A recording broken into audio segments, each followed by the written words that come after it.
Hello everyone, Liddell21 here. I am shooting my first video with my Monster Digital Action Cam. I'll do a review on this camera after I do one or two more videos. I have another one of these coming. I ended up bidding on one on eBay and then seeing one that was buy it now and saw the price of it and ended up winning the bid for the other one. So now I have two of these cams. So now I'll be able to do different point of views like I want to when I'm working on the RAM or doing anything else.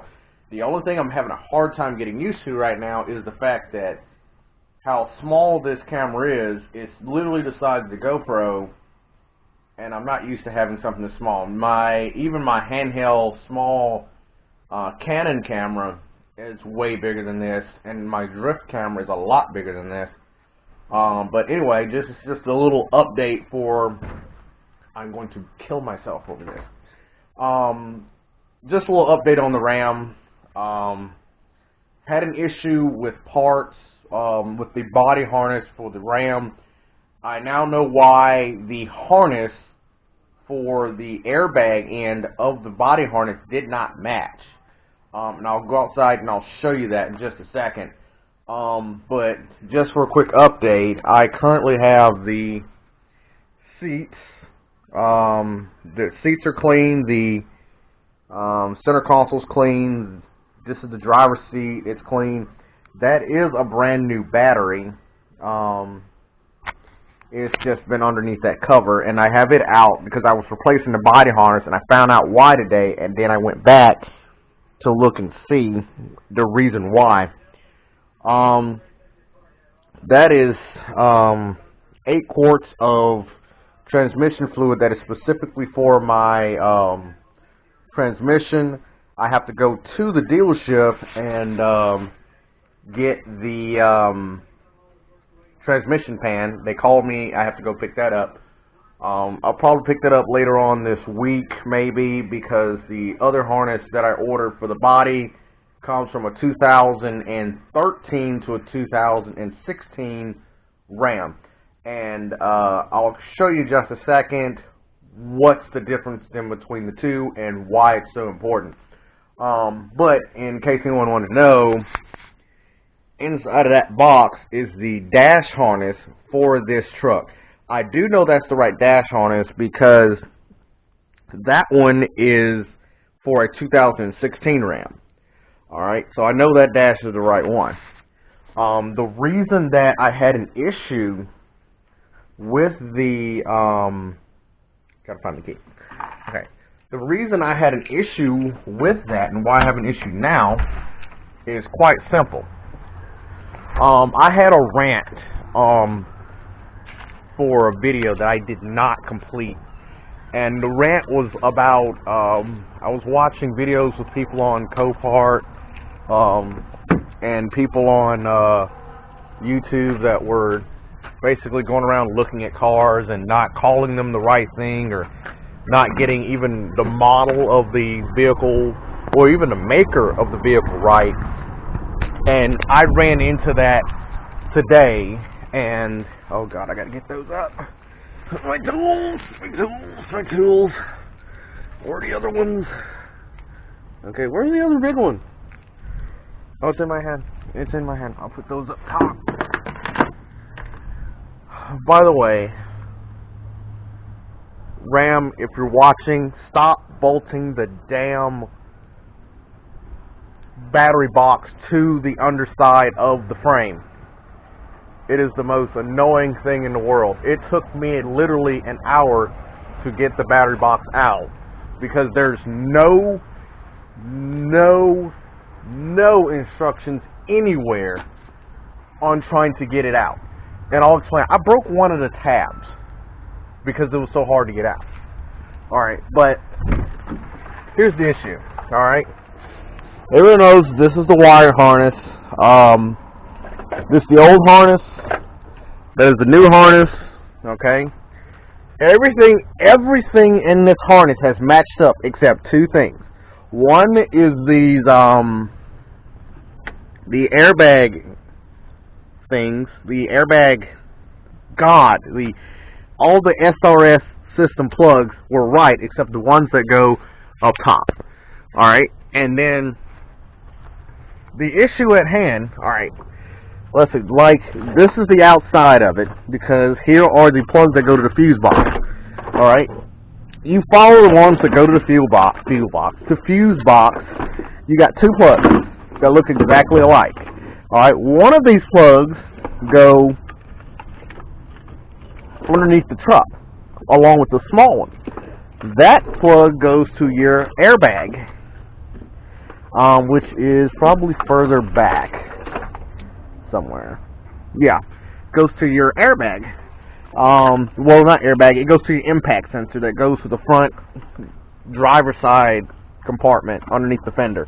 Alright, now those are your three that go into the fuse box, the green, the blue, and the gray. Alright, now there's this plug, this plug right here.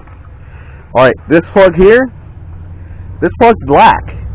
And if you look at how it's made, alright, it does not have all of the pins in it, which I thought was wrong.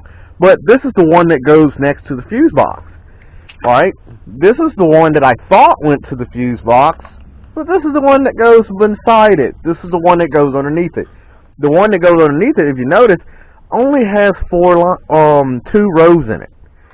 Doesn't even have all of the wires in it.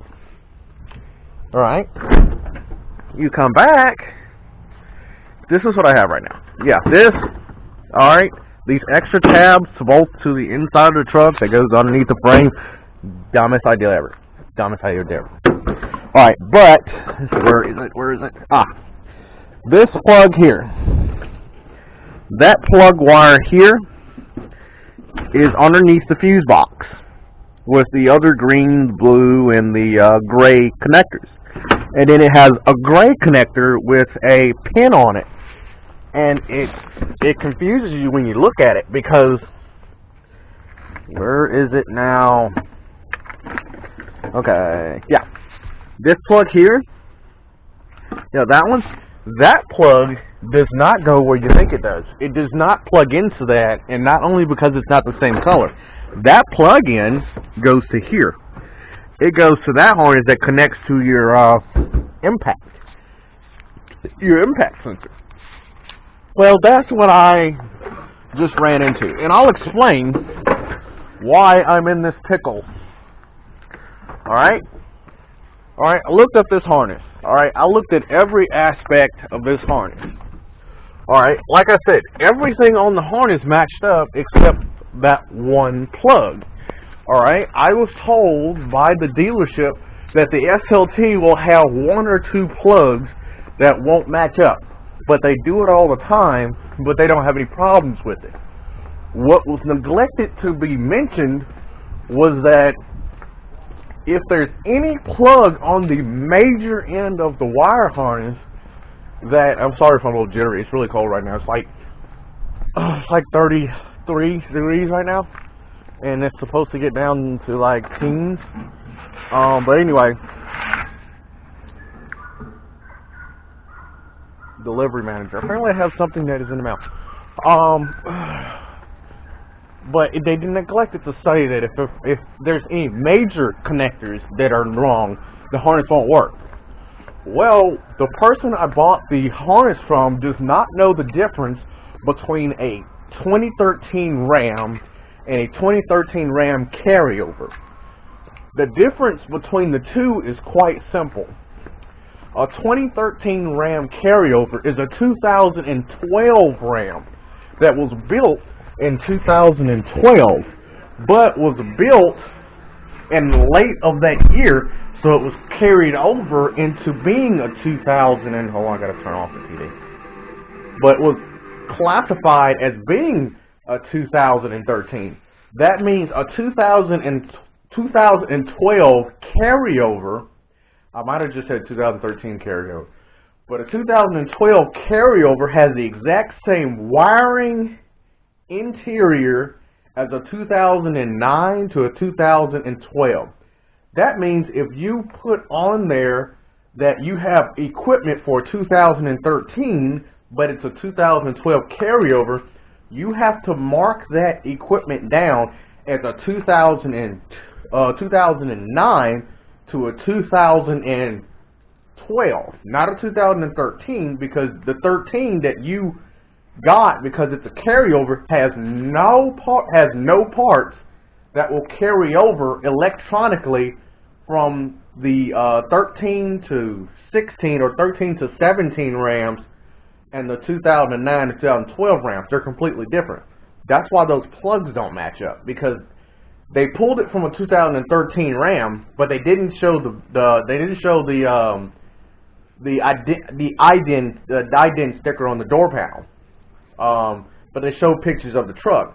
Well, the exterior of the truck did not change between 2009 to 2017, other than, like, let's say the headlights almost became standard for the quads instead of the solid beam. Well, if you have a 2013 that was built in 2012, you have the wiring for 2009 to 2012. And that's what that person did not know, is that even though it was pulled from a 2013 truck, it was actually a 2012 truck equipment that pulls.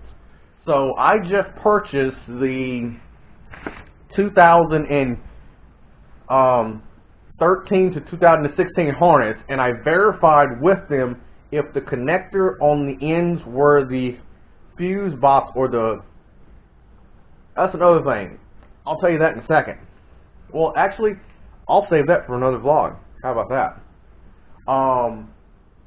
But the fuse box, and I asked them if it was gray or was it black, because on there it said 2013 to 2016, which would work if it's a 2013. But if it's a carryover to 13, it doesn't fit 2013 to 2016. It fits 2009 to 2012.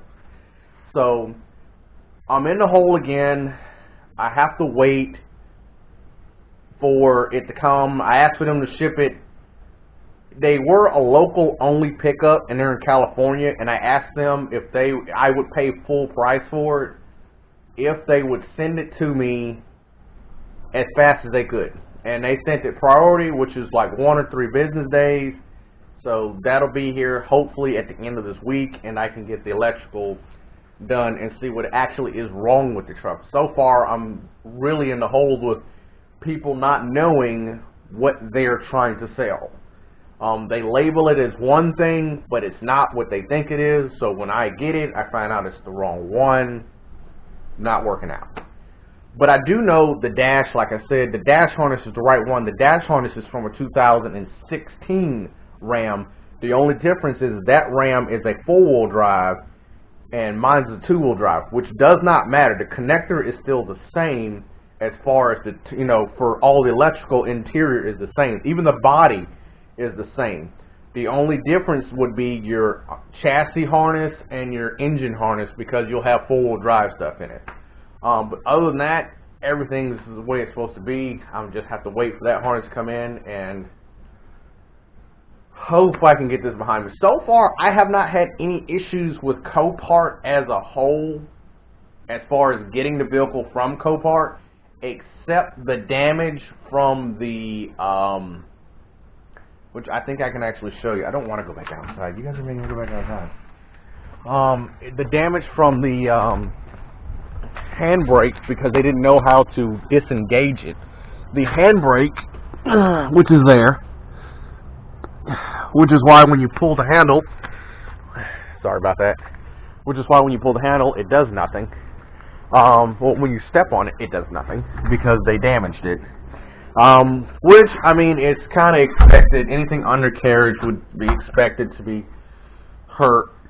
Kind of expected that, but, I mean, no biggie on that. But so far, the only thing I'm waiting for is my title to come. Because of the holidays, I don't know how long it's going to take. Oh, hold on. Oh, wait, never mind.